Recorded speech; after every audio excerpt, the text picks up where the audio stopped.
गर्मियों का मौसम आया नहीं कि महिलाओं में त्वचा संबंधी 100 परेशानियां शुरू हो जाती हैं। इन परेशानियों की एक मुख्य वजह है पसीना। परेशान करने वाली गर्मी के बीच शरीर से लगातार बहता पसीना चिपचिपा और बदबूदार तो होता ही है, साथ ही इसमें कई तरह के फंगल इन्फेक्शन भी हो जाते हैं। खास तौर से महिलाओं की जांघों के बीच रैशेज होना गर्मी के मौसम में एक आम समस्या है। जिन महिलाओं या युवतियों की जांघें सामान्य से थोड़ी भारी होती हैं, उन्हें तो और ज्यादा परेशानी होती है। ऐसे में रह रहकर होने वाली खुजली से असहजता और बढ़ जाती है। बार बार खुजाते रहने से त्वचा छिल जाती है, वे खरोच के निशान तक पड़ जाते हैं जो सूखने के बाद और ज्यादा दर्द पैदा करते हैं। कई बार तो स्थिति इतनी खराब हो जाती है कि चलने और उठने और बैठने तक में बहुत दिक्कत होने लगती है। डॉक्टरी भाषा में इसे टीनिया क्रूरिस के नाम से जाना जाता है, जो एक तरह की दाद या खुजली होती है। इसे काच भी कहा जाता है। महिलाओं की जांघों के साथ साथ ये उनके प्रजनन अंगों तक में फैल सकती है, जिसका समय रहते इलाज किया जाना बेहद जरूरी है।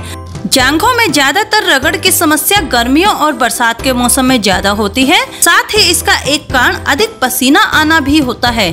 अगर इस समस्या की वजह से स्किन में संक्रमण हो जाए तो स्थिति आपके लिए बदतर हो सकती है। आज की इस वीडियो में मैं आपको बताने वाली हूँ कि जांघों में होने वाले रैशेज के कारण और इनसे कैसे छुटकारा पाया जा सकता है। जिन लोगों को ज्यादा होती है ये परेशानी, जिन लोगों का वजन अधिक होता है, जो लोग पैरों को सटा कर चलते हैं, साइकिलिंग करते हैं, जॉगिंग अधिक करते हैं, उन्हें इस परेशानी का सामना अधिक करना पड़ता है, क्योंकि इससे आपकी जांघों के बीच अधिक घर्षण उत्पन्न होता है, जिसके कारण आपको ये परेशानी हो सकती है। और ये समस्या केवल बड़ों को ही नहीं बल्कि बच्चों को भी हो सकती है।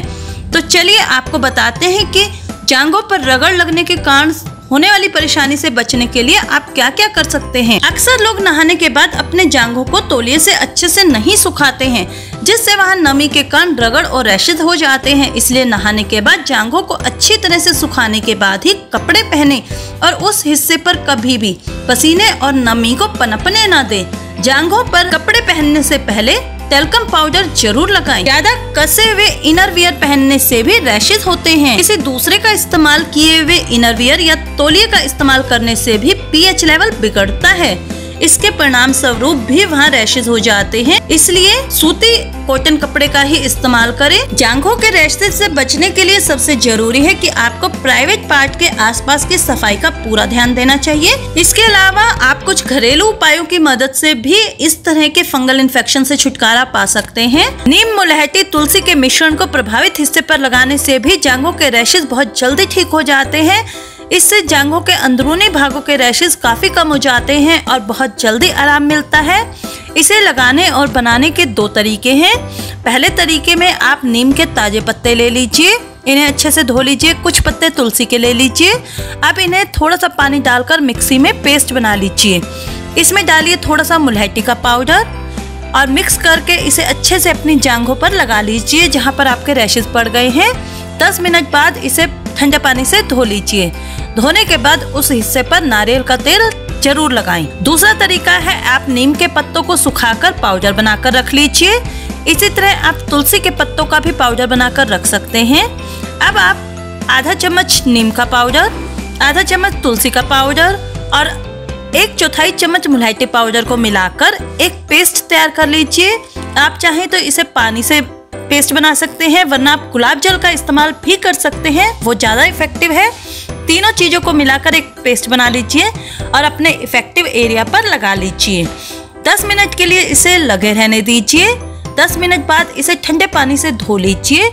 धोने के बाद नारियल तेल लगाना बिल्कुल ना भूलें। पाउडर बनाकर रखने से आसानी हो जाती है। इसे आप लंबे समय तक रख सकते हैं, ये खराब नहीं होता है। रोजाना ताजे पत्ते लाना थोड़ा मुश्किल हो जाता है, इसलिए आप आसानी से डब्बे भरकर इस पाउडर की रख सकते हैं और रोजाना इसका इस्तेमाल कर सकते हैं। ये काफी इफेक्टिव है, इसे जरूर ट्राई कीजिएगा अगर आपको ये समस्या बार बार होती है। गर्मी का मौसम ज्यादा नमी वाला और उमस से भरा होता है, जिसमें पसीना लगातार आता रहता है।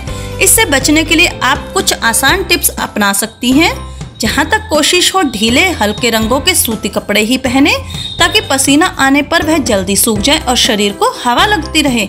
लंबे समय तक टाइट फिटिंग जीन्स या इसी प्रकार के अन्य ड्रेसेस पहने रहने से खास तौर से जांघों को हवा नहीं लग पाती है और रैशेज हो जाते हैं। इसी तरह अगर आप शॉर्ट ड्रेस पहनते ही हैं तो उसके नीचे साइकिलिंग शॉर्ट्स जरूर पहने। गर्मियों में आप नॉर्मल इनरवियर की जगह साइकिलिंग शॉर्ट्स का प्रयोग करें। इससे आपकी थाइज आपस में भिड़ने से बचती हैं और रगड़ नहीं खाती हैं, जिससे रैशेज होने का खतरा कम हो जाता है। ये सही है कि दिन के समय में आप जांघों जैसे हिस्सों को बहुत ज्यादा खुला नहीं रख सकती हैं, लेकिन रात को सोते समय जहाँ तक संभव हो प्रभावित क्षेत्र को अच्छे से हवा लगने दें। अपने अंडरगारमेंट्स सूती रखें। बजाय सिंथेटिक कपड़े लेने के सूती अंडरगारमेंट्स लें। उन्हें अच्छे से वॉश करें और पूरी तरह से सूखने पर ही पहनें। गीले अंडरगारमेंट्स ना इस्तेमाल करें। प्रभावित हिस्सों पर अल्कोहल युक्त टोनर बिल्कुल ना लगाएं। इस स्थिति में गुलाब जल भी ठंडक प्रदान करता है। गुलाब जल का इस्तेमाल करें। जांघों के बीच लगे कांचों को दूर करने के लिए कोस्वेट GM सबसे लाभकारी क्रीम है।